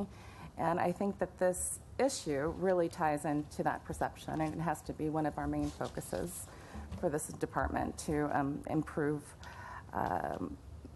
the quality of work that that citizens should expect, and that they feel we're properly paying these employees, but not overpaying them for not being necessarily productive.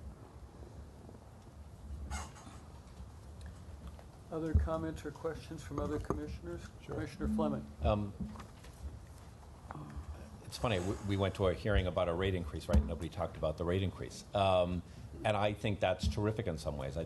I love the fact that nobody here has been kind of quibbling about the need for this rate action, the absolute need for it. In fact, I think we've heard from a number of people that, they only wish kind of it was a little larger. And I love the fact that we've really focused the words we've heard over and over again, our metrics and transparency and outreach. I was thinking of that adage that folks don't remember what you did and they won't remember what you said, but they'll always remember how you made them feel. And to Dr. Pickle's point about trust, right? We have done a great job over the years of having people not trust in us. And I think this process, especially under Marcy's leadership, has gone a long way, or is going a long way, to change that. And I think if we live up to doing what we've set out here, although I think Elle's admonition is one that's well received. If we live up to doing what we say we're going to do about reporting back to our stakeholders on a regular basis about what we're doing, how we're doing it, that too will go a long way to making sure that they feel that this rate action was justified. And I do hope, once again, as I said during our conversation about the water rates, that we take seriously our job of doubling down on making sure that it's the infrastructure we focus on and not on some of these legacy projects or vanity campaigns that come across this desk every once in a while that I think it's best for us to try to avoid, and to dedicate all the resources that we possibly can to repairing a very aging infrastructure. So, but my hat's off to the management team for just an amazing job. You heard from lots of our constituents out there who usually, and I use the word cranky advisedly, and yet everybody was singing the praises of the process to get to this point. And I think that's an enormous deal, and I appreciate it. Commissioner Funderburk. I too want to echo fellow commissioners' remarks on the management and staff, particularly General Manager Edwards. The buck stopped there, and she has owed up to any missteps, but most important, she really deserves enormous credit for leading this to the new DWP, the new agency. Guy Lipa and his staff, tremendous outreach. I saw and heard from the corporate interests, the real estate interests, the business interests, the established environmental groups, the neighborhood councils. I think that we can do a little better job on the micro community groups and neighborhood associations and those that are a little less resourced, but have just as much of a voice in the game. And to that end, I inartfully tried to compare, selling the rate increase last time to something which I will avoid this time. But I will say this, that I think we need to keep on with our outreach. I think we need to. We have things like the water increase that's going to come in about 3 to 6 months. The little spike, then it comes down.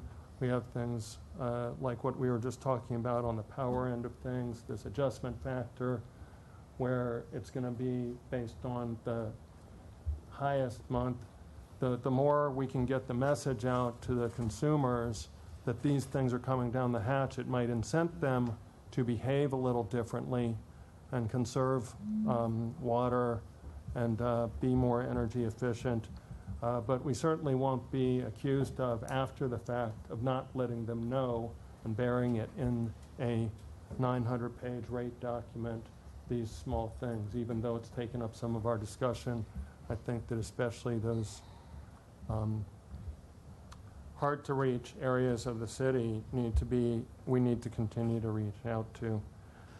On the metrics, I'm thrilled with it. I'm just going to leave it at that. This is all of the commissioners here, and we took our cue from Commissioner Noonan, and thank you to her and the prior commissioners for really getting us up to speed on what we needed to learn, drinking from the fire hose. And one of the things we beat up on was performance metrics, and I think that you've answered it in spades. I would only say this, that it would be nice that on the timing of the reporting to the board, that the ratepayer advocate report comes to us sooner than a few days before the board meeting, that we get his report.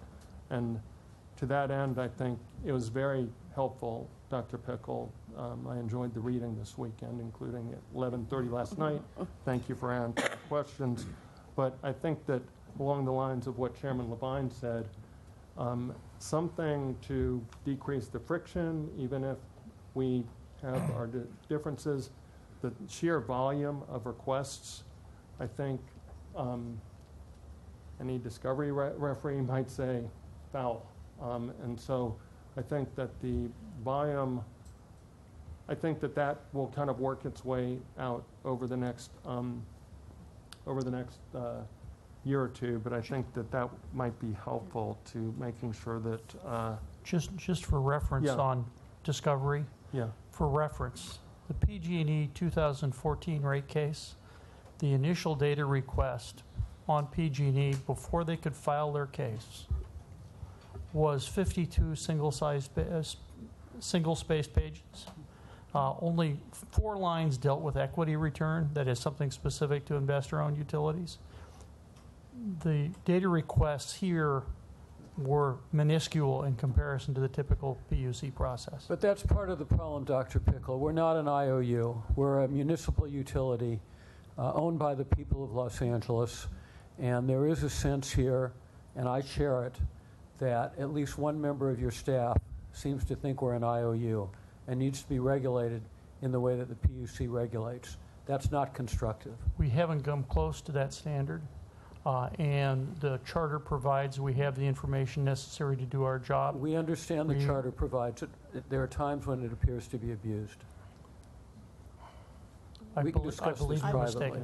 I would also offer that a lot of the timing is working through the coordination between our staff and the RPA. You know, who needs to be done and what degree do you call it done before someone else opines? And I think subsequent rate reviews are going to get smoother the more regular we have them and the more we talk through them.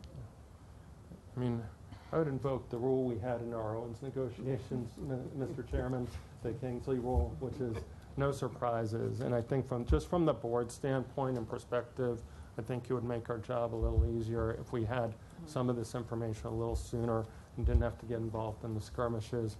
I hope that you'll continue to meet and confer if you have differences. And it was more just a suggestion. And I don't want to take away either from the work that the RPA's office has done. I think that you got walked into something, Dr. Pickle, that you may not have been expecting necessarily. That's how I and feel. I know that you have done more than your civic duty of putting in way more than 40 hours, 50 hours, 80 hours a week on getting these reports done.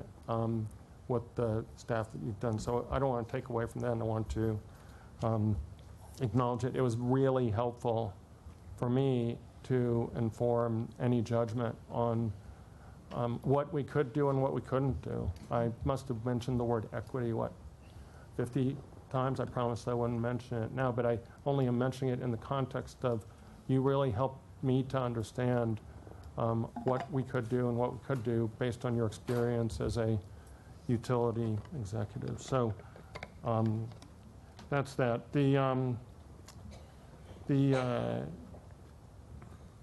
other thing in the RPA report that I did want to make sure we had a timeline on, which is the fairness corrections that the RPA pointed out on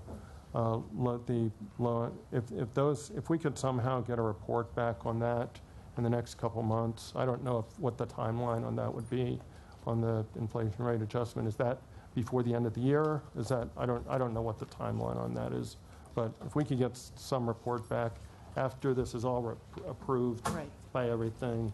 We'll meet with staff and understand the issue and the history and bring something forward to the board to have that discussion. I'm sure there's a lot of history to it. Thank you. It was mentioned. This is a sidelight, but somewhat related.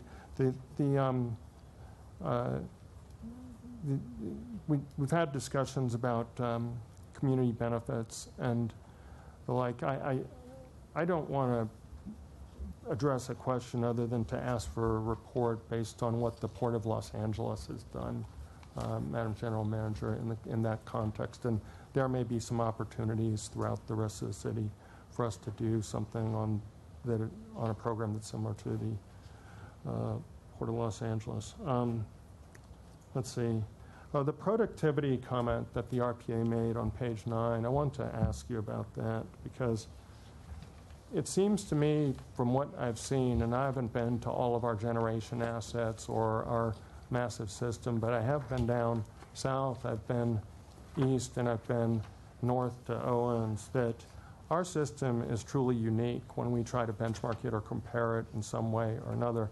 And in terms of the productivity, does that factor in the thousands of miles of transmission we have, the management control over most of the generation assets, the land ownership that we have that's many times greater than the city of Los Angeles itself that we have to manage? Is that when we're benchmarking our performance, are those things taken into account or not? What's shown in the Navigant report is only a top-level analysis. Some of the comparative utilities have, relative to their size, substantial similar assets. For example, far-flung hydroelectric assets. So there are a variety of ways the comparison was done in the Navigant report to various types of entities. But really what needs to be done is that second phase benchmarking and process improvement, where we can dig in and do exactly segment out the differences like you're talking about. If we're talking about generation or long line transmission, we can look at it differently than we can local distribution that everybody has. Well, I assume also that the metrics that Neil and everybody else have developed are going to help us toward that end. Yeah. So thanks for flagging it, but I look forward. If the existing metrics are a first step, this benchmarking effort will go to more detail, and we'll try to simplify that into metric contributions. And we've talked to Dr. Pickle about the second phase. We're developing right now the scope of that second phase specifically, and we'll be talking to him in the next week or two to go through that. But that will take all of that into account. We're going to have a lot of meetings with the operating organizations to look at in great detail. And this is, I would call it, very high level, that, you know, we are a different animal, but we need to look at and go down in detail so we know exactly where we're good, where we're not, and we've talked about we're gonna do that going forward with the RPA. The final comment that I have, other than just to wrap up, Mr. Chairman, is when we went through the water rate proceeding, we heard from the controller, we heard from the RPA, we had our own report.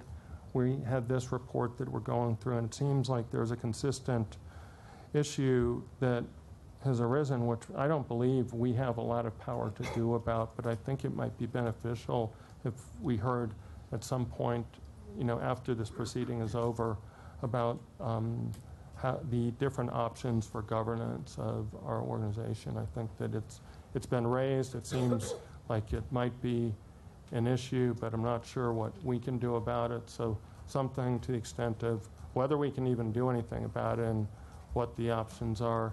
I'd like to at least do more than just pass over it and just address it at some point in the future in terms of a board briefing so that we understand that. It would be very helpful. So thank you again for the staff, Marty, Mike, everybody, Ted, Nancy, who really have been phenomenal. Mike Fuhrer's office on the legal end has been great. And also, final thank you to the people where I started and met Fred Pickle, was on the neighborhood council, to Jack Humphreyville, who is not everybody's best friend, but he certainly works his butt off in terms of putting his time in. He loves this city. We know that he means well, and even though he went to some school in Cambridge, I still don't mind him. So thank you very much. Well, after that high praise for Jack Humphreyville, which I share, by the way, I mostly want to repeat comments that my colleagues have made. I just feel that I want to second their compliments, starting to our general manager, who's just been nothing short of superb from the moment she got here, and structuring and leading this process. She's been magnificent, and I think I'm the fifth person out of five to mention that, but I don't want to leave it unstated by myself as well. And I do want to thank Dr. Pickle and Guy and Jeff for going out to all of these community meetings. Marty and Mike have been at a number of them as well. The outreach has been fantastic, and it really has required an enormous amount of time and commitment and effort, and I think it's made a real difference, and it's been very helpful in terms of transparency, I think, and credibility. And I do think we're turning this department around. Look, obviously, at around the time that Marcy assumed her position as general manager, it was not too many weeks after the horrendous billing system changes took place. If there's anything that's caused us to lose favor and trust in the community, it's been the awful billing system that was riddled with mistakes. And we have been working diligently and making enormous progress in turning that around. I think this whole process will also be extremely helpful in that regard. But just a couple of comments on the merits with regard to this proposed rate increase. And I'll just focus on the power increase, because we did thoroughly discuss the water proposal at our last session, at which time we voted unanimously to support it. And I very much hope we'll vote unanimously to support this power increase as well, because it's essential. It really goes to, more than anything else, to two key areas. Mandates. 75% of these dollars, as has been underscored by a number of the speakers and participants, 75% of these dollars go to mandates that we have absolutely no choice but to meet. Whether you agree or disagree with the mandates on renewable resources, they exist. And under local, state, and federal mandates, we have to move in the next near term to 33% renewable resources. I happen to believe it's a good thing, but whether you believe it's a good thing or not a good thing, we don't have any choice but to do it. And then by 2030, we have to move to 50%. We have no choice, and if we don't have the resources to do it, we'll be in violation of local, state, and federal mandates. So that's where 75% of the dollars go with regard to the power rate proposal. And the other 25% goes essentially to repairing our aging and broken infrastructure. And we've heard a lot about that, but let's be clear. In the absence of putting these resources into repairing that broken infrastructure, we will see more blackouts, more disruptions, more difficulty, more loss of confidence in this department and in the city of Los Angeles and in the governance of the city of Los Angeles. In doing some of the outreach I did in the last week, speaking to a couple of the groups that came here today, I learned that the Lawrence Berkeley Lab quantified the cost to a medium-sized business of a $1 power outage. 1 hour. A 1 hour power outage. The cost to that medium-sized business would be $17,000. And there's a range of costs, and they're all enormously high. And whether you're a resident who relies on having electricity in your home, or whether you're a commercial business who relies on it in order to get your business, to keep your business operating, the costs of these outages, these blackouts, is astronomical. So just based on my own personal experience, I spent 16 years in elective office, almost 6 in the state assembly, 10 in the U.S. Congress. There were a number of times in which I was had to decide whether or not to vote on something that would increase rates or increase taxes or increase the cost to constituents. Nobody likes to do that. No elected office holder likes to vote for an increase in something that their constituents are going to have to pay for. None of us likes to do that as members of the Board of Commissioners of the Department of Water and Power. The members of the City Council are going to be asked to vote in support of or in opposition to this proposed rate increase, assuming that we pass it today.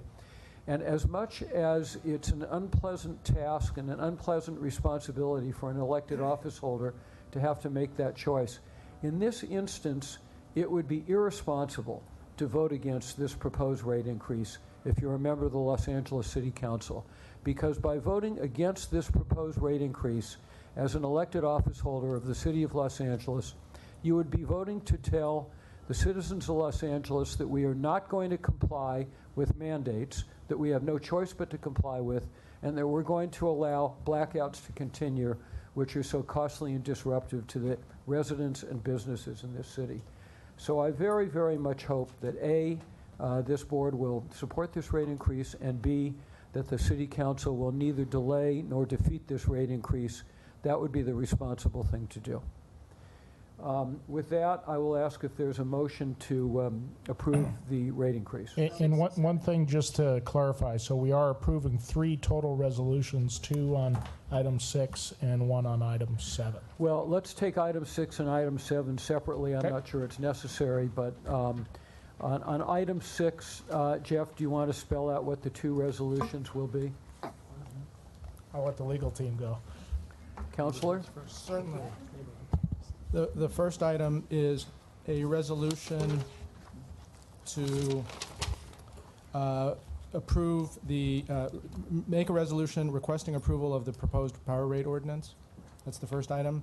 And the second item for item 6 is the resolution approving the expenditures for the energy cost adjustment for the 12-month period commencing April 1st. So I would start with the first item, just approving the proposed power rate ordinance. Is there a motion to approve the proposed power rate increase? I'll move. I take it that's been a motion and a second. Those in favor? Aye. It's approved unanimously. All right. The second item is the resolution approving the estimated power system expenditures for inclusion in components of the energy cost adjustment for the 12-month period commencing April 1st, 2016. Is there a motion? Is there a second? Those in favor? Aye. That's approved unanimously. All right. Item 7. Turning to item 7, the resolution is to recommend approval of the performance-based rate metrics, targets, and variances. Is there a motion? So moved. Is there a second?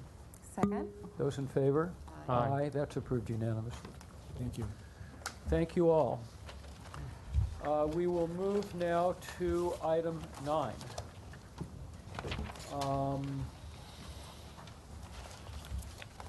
Dr. Pickle, you were the person who removed this one, I think, from the consent calendar. So do you 20 is mine.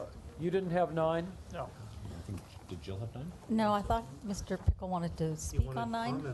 Did you want to comment on 9? Is there a motion on 9? Move. Second, those in favor? Aye. It's approved. Okay, Commissioner Barad, item 17. Yes.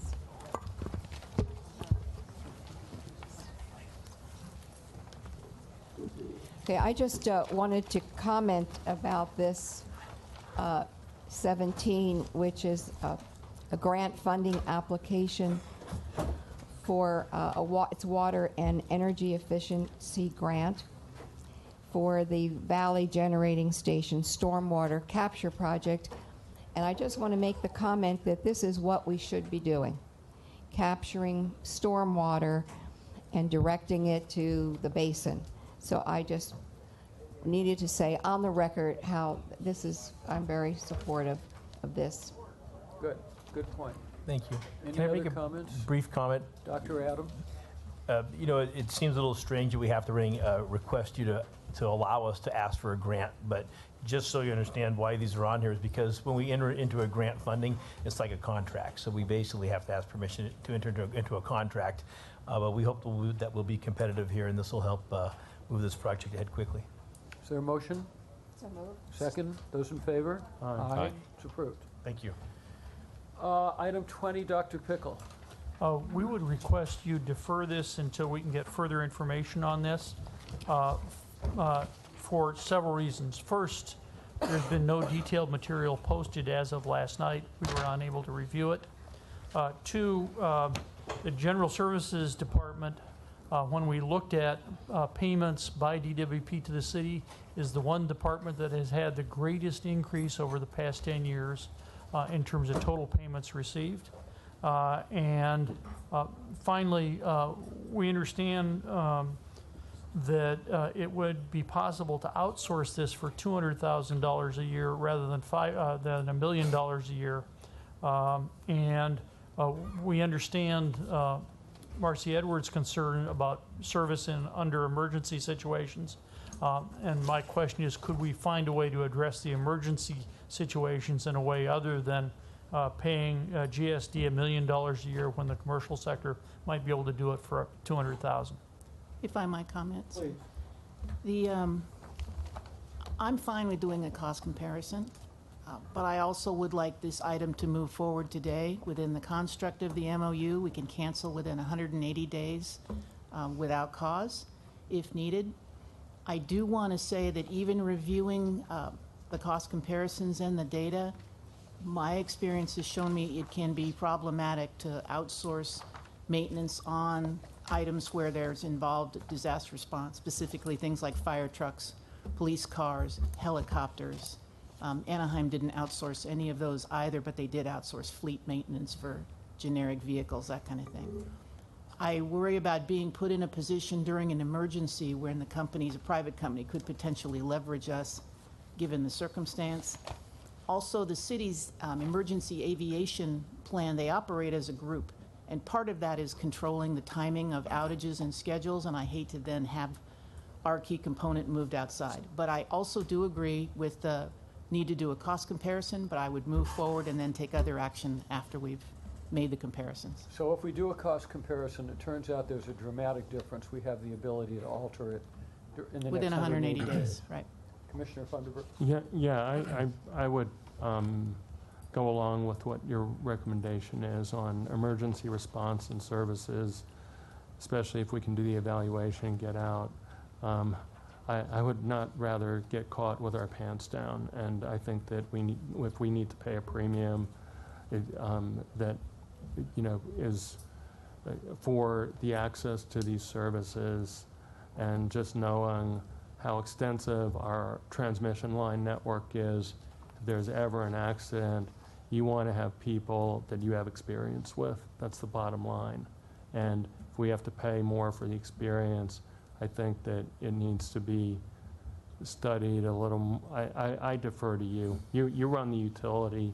You run the power system. You know what these are like. You know what the emergencies are like. And I think we need to go forward with. I feel strongly enough to speak about it. Just need time to do an apples-to-apples type comparison, look at maybe some hybrid utilization, but I can't afford for this to not move forward now. I'd rather move forward and then come back. I would go so far as to say, in light of what you're saying, it would be irresponsible not to go forward with it. Could, just to, I think, because to appease both sides, because I think your point, it definitely raises questions for me. At the same token, I respect your position and how important it is to have this work. Would we consider amending the resolution from 5 years to 1 year, just so that there's more focus on getting this study done?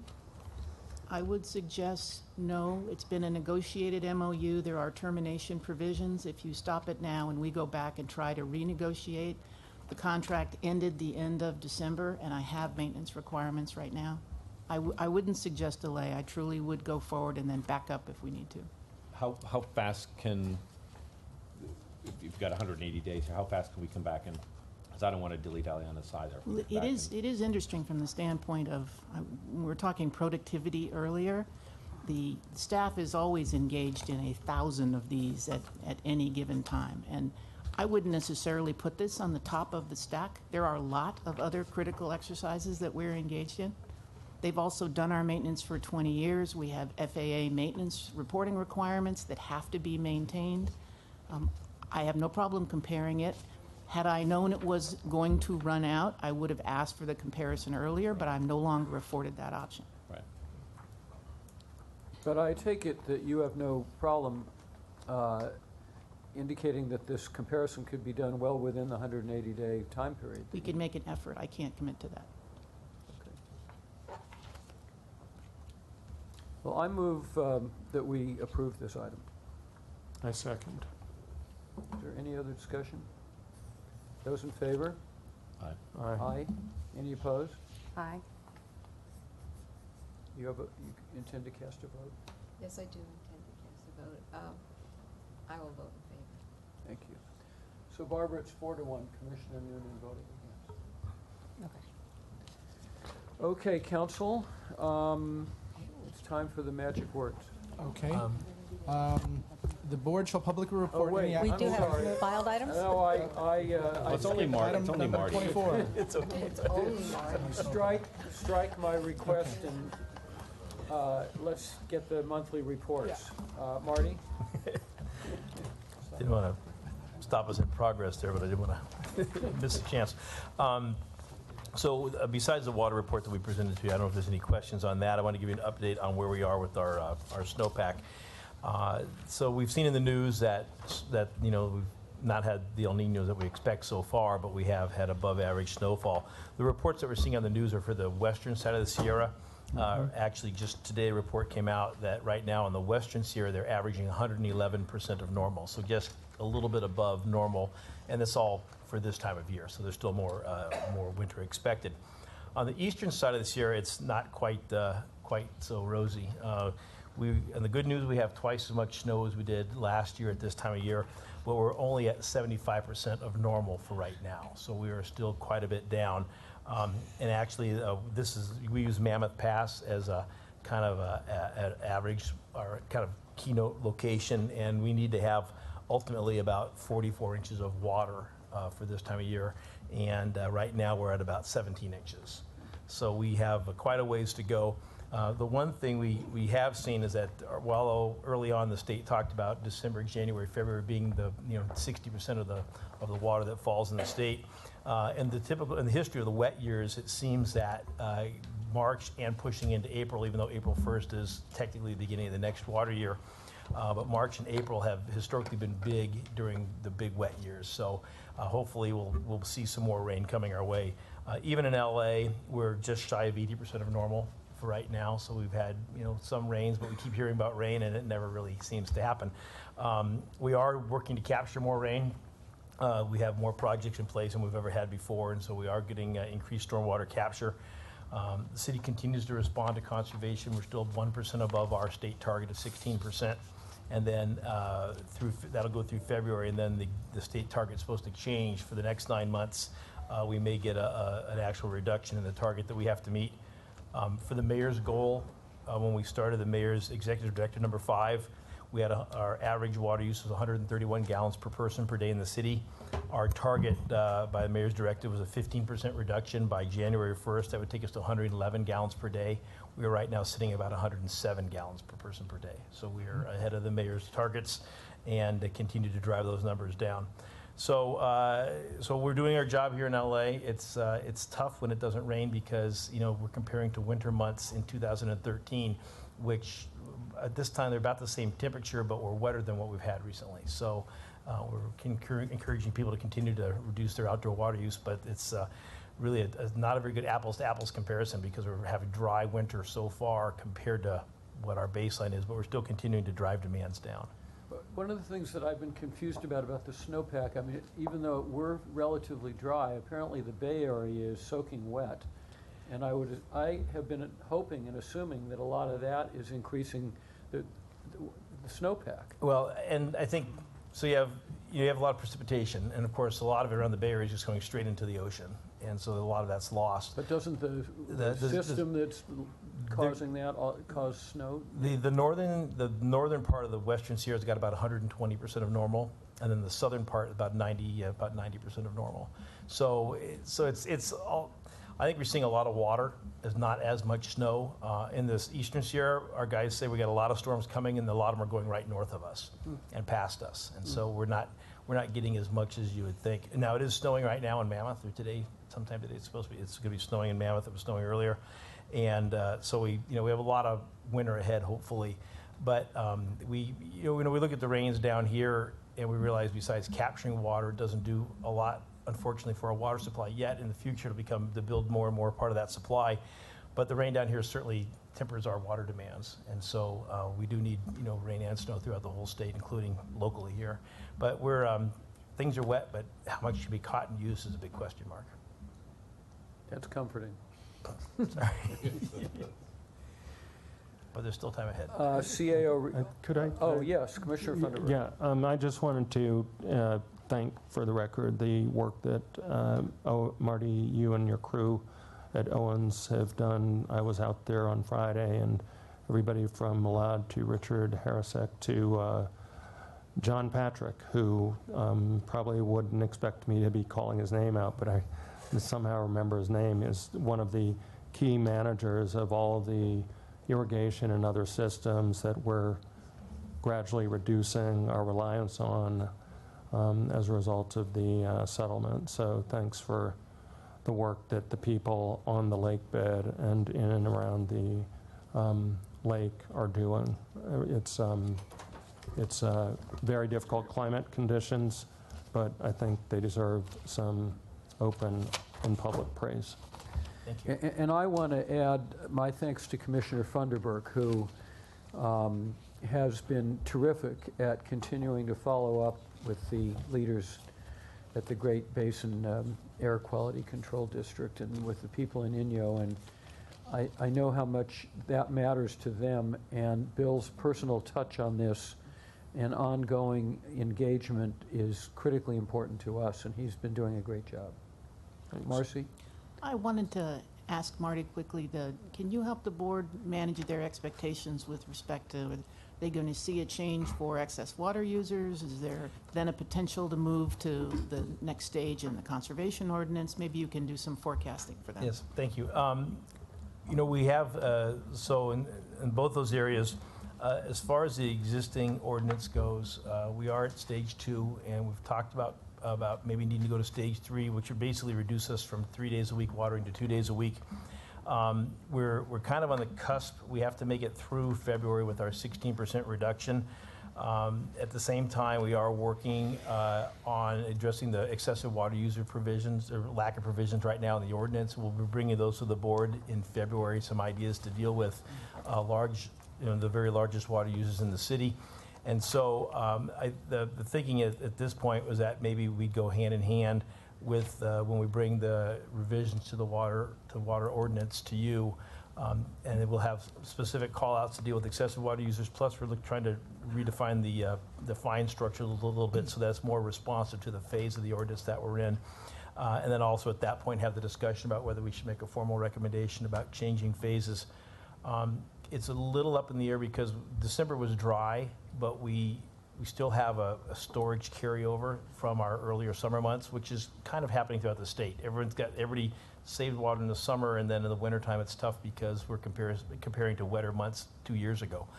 But then the state just a week ago came out with new guidelines for the governor's next emergency order, which is because you can do 9 months at a time. And we may get a change in our compliance measure. Instead of 16%, we may go to 14% savings. So that may also impact, what phase we need to be in. So everything's kind of in flux right now because of the change in the guidelines and really waiting to see what happens with the weather. Right now, I can tell you for January, we were right on the mark for where we need to be. But in February, we'll have recommendations for both those for you. Okay, thank you. CAO? The report is in your package. Just one item I'd like to cite to update you on. Board had requested that we look at recycled paper for our bills. There's been a number of tests that have gone, what type of paper, the kind of ink and the ink absorption. And the last one, interesting, I didn't know this, but recycled paper creates a significantly higher amount of dust during the processing. So they were looking at how that might impact the equipment and everything, but it looks like that has moved forward and been successful.